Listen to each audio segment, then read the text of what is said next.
அன்பு நெஞ்சங்களே, இறைவன் நமக்கு தந்த புதிய நாளிலே இறைவனுக்கு நன்றி கூறி இறை வார்த்தையால் நம் வாழ்வை பயனுள்ளதாக மாற்றுவோம்.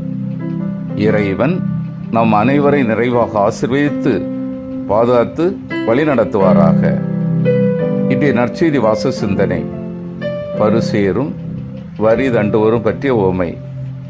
லூக்கா நற்செய்தி நூல் பிரிவு 18 இறை சொற்றொடர்கள் 9 முதல் 14 முடிய. இதன் விளக்கம் அறிவோம். இது பரிசேயர் வரி தண்டுவோரை பற்றிய உவமை மட்டுமல்ல என லூக்கா சுட்டிக்காட்ட விரும்புகிறார் என தெரிகிறது. அவர் காலத்தில் வாழ்ந்த பக்தி நெறியாளர்களும் பரிசேயிடம் காணப்பட்ட மனப்பாங்கை கொண்டிருந்தனர். பரிசேயர் செய்த இறைவேண்டல் தற்பெருமை மிக்கதாக காணப்பட்டது.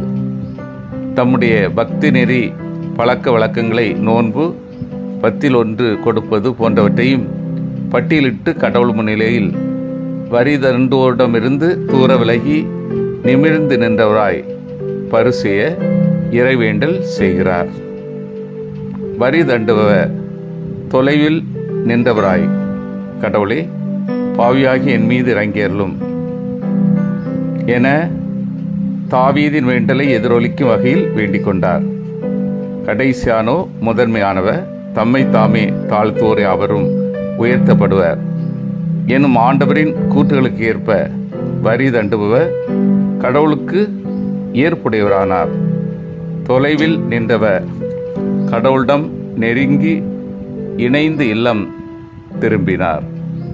பரிசேயர் இறை உறவிலிருந்து விலக்கப்பட்ட நிலையில் வீடு சென்றார். யார் கடவுளுக்கு நெருக்கமானவர்கள், யார் தொலைவில் உள்ளவர்கள் என்ற கேள்வி இன்றைக்கும் கேட்கப்பட வேண்டிய கேள்வியே. அன்பார்ந்தவர்களே, ஆலயம் சென்று ஜெபிக்க சென்ற 2 நபர்களின் பின்னணியை நாம் அறிந்து கொள்ள வேண்டும். பரிசேயர் உயர்குடி மக்களை சேர்ந்தவர், இயேசு பலமுறை எதிர்த்தவர், இயேசுவின் எதிர்ப்புக்கும் ஆளானவர், கடவுள் முன்னால் தன்னை பெருமை அடித்துக் கொள்கிறார். குறிப்பாக நான் கொள்ளைய, நேர்மையற்றோ, உபசார மற்றும் இந்த வரி தண்டுவரை போல் இல்லாததற்கு நன்றி என்று கூறுகிறார். வாரத்தில் 2 முறை நோன்பு இருக்கிறேன், வருவாயில் 10 பங்கை கொடுக்கிறேன் என்று தன்னை உயர்வாக கூறுகிறார். அதே நேரத்தில் ஆயக்காரர் பற்றி அறிகின்ற வேளையில் இவர் வரி தண்டுபவர் ரோமே அரசால் வரி வசூல் செய்வதற்கு அமர்த்தப்பட்ட ஊழியர், அந்நிய அரசுக்கு ஊழியர் செய்தவர், பாவி என கருதப்பட்டவர், தன் பிழைப்புக்காக பணியாற்றி ஊதியம் பெற்றவர். இவர் தாழ்ச்சியான உள்ளத்தோடு ஜெபிக்கின்றார். தொலைவில் நின்று கொண்டு, கடவுளே, பாவியாகி என் மீது இறங்கியருளும் என்றார்.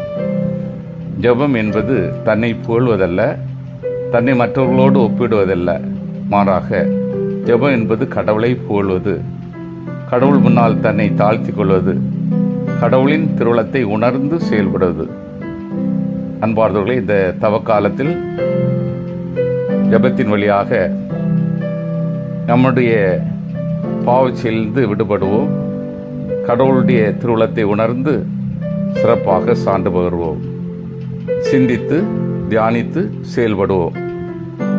தாழ்ச்சியான உள்ளத்தோடு நான் இறைவன் முன்னால் ஜெபிக்கின்றேனா? எனது ஜெபத்தில் தற்புகழ்ச்சி உள்ளதா?